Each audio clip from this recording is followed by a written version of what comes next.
আচ্ছা ঠিক আছে, তো আজকে আমি তোমাদের সামনে যে টপিকটা নিয়ে এসেছি তোমরা খুব ভালো করে তোমরা থাম্বনেলে দেখে নিয়েছো। তো আমি তোমাদের প্রথম একটা কথা বলে দিই, যারা তোমরা 12-এ উঠেছো, মানে ওদের বলতে কি বলা হয়, ওদের ক্লাস 12-এর থার্ড সেমিস্টার। ওকে, কারণ তোমাদের তো এখন এক্সাম প্যাটার্ন সেমিস্টার বেসড হয়ে গেছে, দুটো সেমিস্টার 11-এ আর বাকি দুটো হচ্ছে 12-এ। তারা ফার্স্ট সেকেন্ড 11-এ হয়ে যাচ্ছে, যেটা স্কুল কন্ডাক্ট করছে, আর থার্ড ফোর্থ যেটা বোর্ড কন্ডাক্ট করবে। এর মানে তোমরা এইচএস দিতে যাবে আবার দুবার। ওকে, একবার যাবে এমসিকিউ বেসড এক্সাম দিতে, আরেকবার এসএকিউ আর ডিএকিউ বেসড এক্সাম দিতে। ওকে, তো এবার আমি তোমাদের একটা কথা বলে দিই যে তোমরা ব্যাক স্ক্রিনে তোমরা দেখে নিবে যে তোমাদের জন্য আমি কিছু সারপ্রাইজ নিয়ে এসেছি, সেটা হচ্ছে তোমাদের পিডিএফ। এবার ব্যাপারটা হচ্ছে যে তোমরা এমসিকিউ বেসড এক্সামের জন্য তোমরা হাজার হাজার বই বেরিয়েছে, এত বই বেরিয়েছে, আর বইতে এক একটা চ্যাপ্টারে এত প্রশ্ন। আমি নর্মালি দেখছিলাম রায়মার্টিনের বইতে 450টা 500টা করে প্রশ্ন এক একটা চ্যাপ্টারে আছে। এবার দেখো, তোমাকে বুঝতে হবে তোমার সিলেবাসটা কি আছে, আর তোমার চ্যাপ্টারে তোমার বোর্ড কিভাবে প্রশ্ন করে। এরকম নয় যে তোমার এমসিকিউ বেসড আছে মানে পুরো তুমি ইতিহাসের মতো 500টা 600টা 1000টা করে এক একটা অধ্যায়ের এমসিকিউ মুখস্থ করে চলে গেলে, তারপর বোর্ডে তুমি লিখে দিলে। কিন্তু ব্যাপারটা হচ্ছে এরকম না, তোমাদের দরকার একটা প্রপার সাজেশন, প্রপার নোট, অধ্যায় ভিত্তিক। তো বায়োচাম তোমাদের জন্য ওটাই করে। বায়োচাম কি করে, ইম্পর্টেন্ট টপিকগুলো যেগুলো থেকে দেখছে যে বোর্ড কিভাবে রিপিট করছে প্রশ্ন। তোমরা যারা 2025-এ এইচএস দিয়েছো তারা খুব ভালো করে জানো যে বায়োচাম্পের পিডিএফ থেকে কত পার্সেন্ট কমন এসছে। এখনও ইউটিউবে অ্যাভেলেবেল আছে, তোমরা ও প্রশ্নটা সাজেশনটা সবই অ্যাভেলেবেল আছে, তোমরা আরামসে দেখতে পারবে। তো আমি তোমাদের জাস্ট এতটুকু বলবো, তোমরা যারা এইচএস দিবে এবং যারা থার্ড সেমিস্টারে এইচএস দিবে, থার্ড আর ফোর্থ, তো বর্তমান তাদের জন্য থার্ড সেমিস্টারের জন্য physics, chemistry, biology, philosophy, education, nutrition, Bengali, English, okay, EVS, এইসব সাবজেক্টের, আর বাংলা ইংলিশ তো থাকছেই, এইসব সাবজেক্টের এমসিকিউ বেসড নোটস অ্যাভেলেবেল আছে।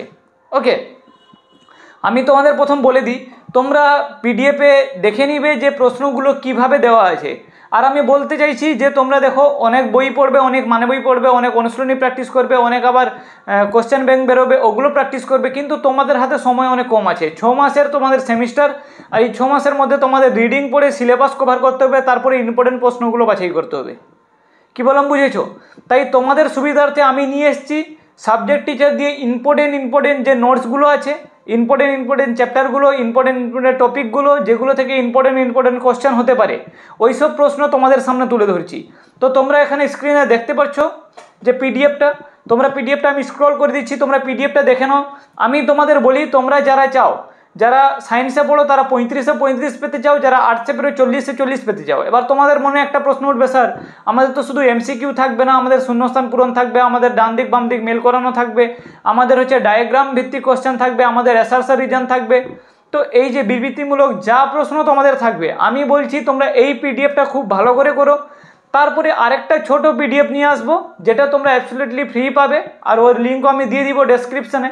তো ওই পিডিএফের মধ্যে যা তোমরা ওই যে বাম দিক ডান দিক মেলানো, আর হচ্ছে অ্যাসারসার রিজন, মানে যে বিবৃতি 1, বিবৃতি 2, আর সত্য মিথ্যা টাইপের যে প্রশ্ন 5টা থাকবে, তোমাদের নর্মালি দেখো 50% প্রশ্ন তো পুরো ইজি হবে, 30% কোশ্চেন মডারেট হবে, একটু হাই হবে, আর 20% কোশ্চেন, 20% মানে কত, যদি 40-এর মধ্যে 20% কত হবে, যে মাত্র বলতে গেলে কত, 40-এ 4 দুনে 8, তাহলে এই মাত্র কয়েকটা প্রশ্ন। ওকে, তাহলে 40 × 20/100, তাহলে এখানে এই যে পার্সেন্টেজ বের করে নিবে, তাহলে এখানে যে 8টা মতো প্রশ্ন তোমাদের কী হবে, 40টার মধ্যে একটু কঠিন হবে।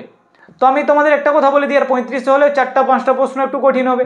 তো এই একটু কঠিন প্রশ্নগুলো কিন্তু পিডিএফের বাইরে থেকে থাকবে না। তোমাদের প্রথম তোমরা সেমিস্টার বেস এক্সাম, প্রথম তোমাদের কোশ্চেন লিমিটে থাকবে, কোশ্চেন ইজি হবে, আর কোশ্চেন বই থেকে থাকবে, আর কোশ্চেন পিডিএফ থেকে কমন পেয়ে যাবে। ওকে, তোমরা এখন তো পিডিএফ তোমাদের কাছে অনেক আগেই পিডিএফ নিয়ে চলে এসেছি।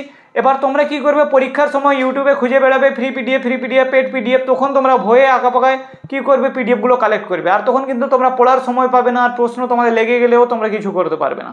তাই তোমাদের সুবিধার্থে পিডিএফের প্রাইস অনেক কম রেখেছি। পিডিএফের প্রাইস 70 থেকে 80 টাকার মধ্যেই সমস্ত পিডিএফের প্রাইস আছে, 60 থেকে 80 টাকার মধ্যে। তোমরা পিডিএফটা, তোমাদের এখানে পিডিএফেও নাম্বার দেওয়া আছে, তোমাদের ডেসক্রিপশানেও দেওয়া নাম্বার আছে, তোমরা যেখান থেকে হোক পিডিএফটা কালেক্ট করবে।